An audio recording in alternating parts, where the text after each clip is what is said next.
আসসালামু আলাইকুম বন্ধুরা। ঈদের দিন ভালো লাগতেছিল না, তাই বন্ধুদের নিয়ে একটু ঘোরাঘুরি। আমার বন্ধুর একটা গাড়ি আছে, সেই গাড়িটা নিয়ে আমার কাছে আইসা বললো চল বন্ধু একটু ঘুরে আসি দুইজনে মিলা। রাস্তা থেকে আরেক বন্ধুরে নিয়ে নিলাম।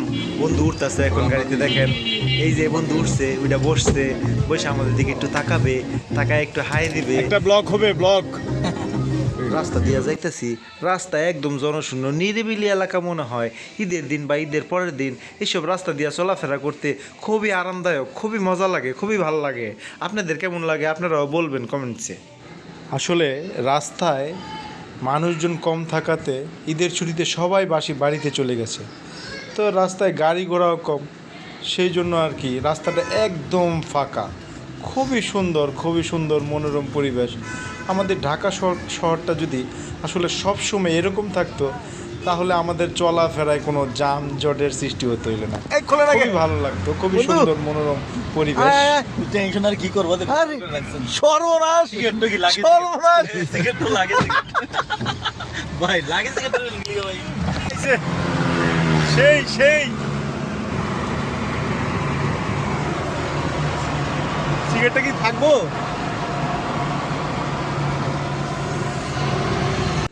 আসলে রাস্তাঘাট ফাঁকা থাকলে গাড়ি চালাতে বা গাড়িতে চলতে খুবই মজা, খুবই ভালো লাগে। এই অবস্থা আমার একটি গান মনে হয়ে গেল।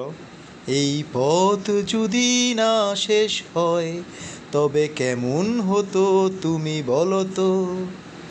আমরা দুই বন্ধু সামনে আর পিছনে আমাদের দুই বন্ধু। আমাদের এই বন্ধু কখনোই সিগারেট খায় নাই। ও আজকে এত আনন্দ পাইছে যে ও আজকে মানে বিড়ি যেভাবে টানতেছে মনে হয় অরিজিনাল একদম খোরের মতো বিড়ি টানতেছে।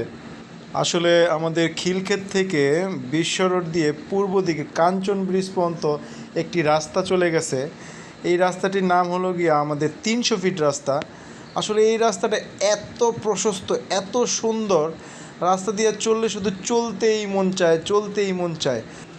এরই মধ্যে আমার এক বন্ধু আবার বলে আমার এখন আর কি এগুলো ভালো লাগে না।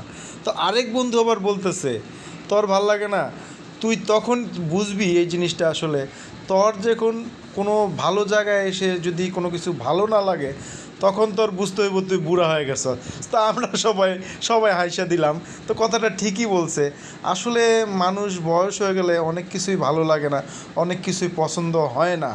তখনই আমাদের বুঝতে হবে আমাদের মনের আশা আকাঙ্ক্ষা আস্তে আস্তে কমতে শুরু করেছে। তা আমরা একটি সুন্দর পরিবেশে সুন্দর মসজিদে এসে নামাজ পড়লাম, এশারের নামাজ, মাগরিবের নামাজ পড়লাম। মাগরিবের নামাজ পড়ে বের হলাম, বের হয়ে একটি চায়ের দোকানে আসলাম। তো চায়ের দোকানে আমরা বললাম আমাদের 4 জনকে 4 কাপ দুধ চা দেন, ঠিক আছে। তো দোকানদার মামা আমাদেরকে দুধ চা দিল। তো দুধ চাটা আসলে এত মজা হয়েছে, আমরা 4 কাপ মানে চায়ের জায়গায় আমরা এখানে 12 কাপ চা খাওয়া ফেললাম। আশ্চর্য লাগে আসলে, খুবই মজা হয়েছে চাটা। মানে চা খায় একজনের ঘাম ছুটে গেছে, এবং চাটা এত মজা, এত ভালো লাগছে। আপনারাও যদি কোনো সময় এই মামার দোকানে যান, আপনারা চা খাইবেন। চা আসলে খুবই ভালো লাগে, খুবই মজা। চাটা খাওয়ার আমরা পরে 1 কাপ চায়ের জায়গায় মানে একজনে 3 কাপ করে চা খেয়ে ফেলেছি। আশ্চর্যজনক। চা খেয়ে আবার আমরা চলে আসলাম 300 ফিট রাস্তায়। 300 ফিট রাস্তায় এসে আমরা এখানে আবার আইসক্রিম নিলাম, কোন আইসক্রিম। তো কোন আইসক্রিমগুলো মোটামুটি ভালোই বানাইছে। আসলে আমার এই চকলেট ফ্লেভারটা একটু বেশি ভালো লাগছে। আমার বন্ধু তো খুব মজা, খুব আনন্দ, একটার পর একটা সিগারেট খায়। সে আসলে কখনো সিগারেট খায় নাই, সে আজকে ঈদের দিন বইলা। বন্ধুরা, ভিডিওটি ভালো লাগলে একটি লাইক দিয়ে সাবস্ক্রাইব করে দিবেন, প্লিজ।